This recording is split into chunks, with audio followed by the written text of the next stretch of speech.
Sejam bem-vindos a mais um episódio da série John Cena, o maior campeão da WWE. E no episódio passado vocês viram que John Cena foi destruído pelo plano C da autoridade. Ele no SummerSlam sofreu 16 German Suplex de Brock Lesnar e perdeu o título mundial. Mas claro que John Cena teria sua revanche para o pay-per-view seguinte. No Night of Champions ele encararia a besta encarnada. E diferente do SummerSlam, John Cena veio mais focado para essa luta. Ele sofreu, ele apanhou bastante, mas na maior parte ele esteve dominando Brock Lesnar. Inclusive no final dela ele conseguiu aplicar um Attitude Adjustment em Brock Lesnar e estava fazendo o STF e ficou muito perto de fazer Brock Lesnar desistir e dar tap out. Entretanto, algo o atrapalhou, algo chamado Seth Rollins, conhecido como o plano B da autoridade. Seth Rollins era Mr. Money in the Bank e naquela noite atacou John Cena causando o combate de desqualificação. Após isso, ele ainda aplicou o seu finalizador na época, o Curbstone, para cima de Brock Lesnar e tentou utilizar seu contrato, tentou fazer o cash-in para se tornar campeão. Entretanto, quando o arquiteto apareceu para entrar no ringue, John Cena estava recuperado e o puxou para fora, evitando que ele fizesse o cash-in em Brock Lesnar. Entretanto, a sua revanche com Brock Lesnar havia acabado de se encerrar. Mas John Cena não desistiu. A partir daí, o John Cena vai tentar várias vezes ganhar o título mundial e vai falhar várias vezes também. No Hell in a Cell ele teve um combate contra Randy Orton. O vencedor iria então se tornar ali o desafiante de Brock Lesnar para o título mundial. E John Cena foi bem, ele conseguiu bater Randy Orton e se tornar o desafiante do Brock Lesnar de novo, a terceira vez seguida. E com isso, Randy Orton fracassou e a autoridade inclusive o atacou, o traiu, já que ele se tornava inútil. Como eu disse, Randy Orton sempre foi o plano A, Seth Rollins o plano B. Como Randy Orton fracassou como plano A, a autoridade resolveu descartar. E falando em autoridade, John Cena percebeu que ela estava acabando muito com a sua vida ali dentro da empresa. Não só dele, como de outros superstars. E com isso, então, ele desafiou a autoridade, o que culminou em um combate no Survivor Series. A equipe de John Cena, composta por ele, Dolph Ziggler, Big Show, Eric Rowan e Ryback, contra a equipe da autoridade, Seth Rollins, Kane, Rusev, Mark Henry e Luke Harper. Um combate que ficou marcado na história, um combate equilibradíssimo, muito bem promovido, e que se o time de John Cena vencesse, a autoridade sairia da WWE, e só John Cena poderia voltar com ela novamente, caso ele quisesse um dia. Do contrário, se a autoridade vencesse, todos estariam demitidos, exceto John Cena. Então, o que ocorre nessa luta é que o John Cena novamente tem um azar, pois durante ela, Big Show trai a sua equipe e entra para a autoridade. Além disso, ele nocauteou John Cena, fazendo com que John Cena fosse eliminado. E aí, muitos de vocês conhecem a história, o Dolph Ziggler sobrou sozinho, conseguiu eliminar quase todo mundo.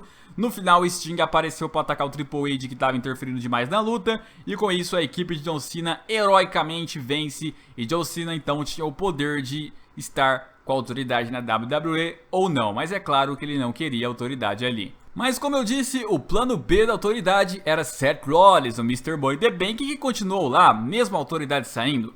E ele, por ser queridinho da autoridade, fez de tudo para que ela voltasse. E quando eu digo tudo, tudo mesmo.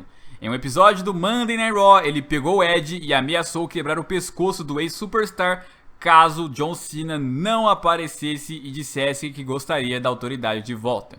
John Cena foi forçado a fazer isso e com isso a autoridade voltou naquele final de ano. Não só isso, como trouxeram mais problemas para John Cena. Ele era desafiante de Brock Lesnar, como eu disse agora há pouco.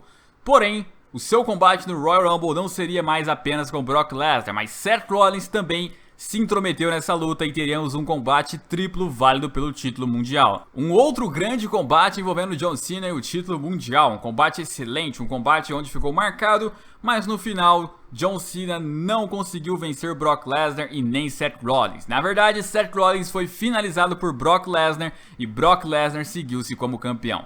A partir daí, John Cena resolveu dar uma pausa na busca pelo título mundial e resolveu buscar outra coisa. Resolveu rivalizar com Rusev, que era campeão americano na época, e conquistou esse título americano na WrestleMania.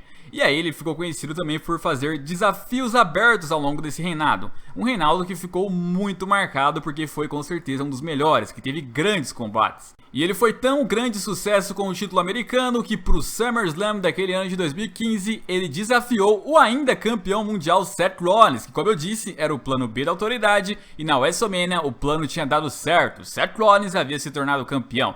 Mas pro SummerSlam os dois viriam a se enfrentar novamente, e dessa vez colocando ambos os títulos em jogo. John Cena colocando o título americano e Seth Rollins colocando o título mundial. E o legal disso tudo é que o John Cena poderia então fazer história. Imagine só, no palco igual do SummerSlam, ele batendo o recorde de Ric Flair, ganhando 16 vezes o título mundial, justamente também numa noite do qual ele poderia bater outro recorde, ou seja, se tornar o primeiro cara a ganhar o título mundial junto com o título americano. Com certeza seria uma grande vitória. E o combate foi um combate excelente, um combate incrível, um combate muito equilibrado, onde os dois lutaram demais e claro, sempre nesses combates acontece alguma coisa e não foi diferente dessa vez. O juizão ficou inconsciente e com isso quem apareceu no ringue foi Jon Stewart. Jon Stewart com uma cadeira atacou John Cena e depois ajudou Seth Rollins a fazer um pedigree em John Cena e vencer a luta. Seth Rollins se mantinha como campeão mundial e também conseguia o título americano, ou seja, algo meio que inesperado, já que Jon Stewart era fã de John Cena, mas depois foi justificado que ele fez isso por conta de que ele era mais fã ainda de Ric Flair e não queria que John Cena batesse esse recorde. Nos meses seguintes, John Cena conseguiu até recuperar o título americano, mas o título mundial ele não disputou mais. Ele perdeu o título americano e depois sofreu uma lesão que teve que deixar ele um longo tempo fora, inclusive de perder a WrestleMania 32, da qual ele fez até uma participação junto com The Rock, mas não lutou. Então, somente depois de muito tempo, John Cena iria atrás do título mundial novamente, e olha que mesmo indo atrás desse título, ainda assim ele perdeu algumas vezes. Mas enfim, isso fica pro próximo episódio e esse sim será o último da série. Então deixa o like, inscreva-se no canal, até a próxima e fui!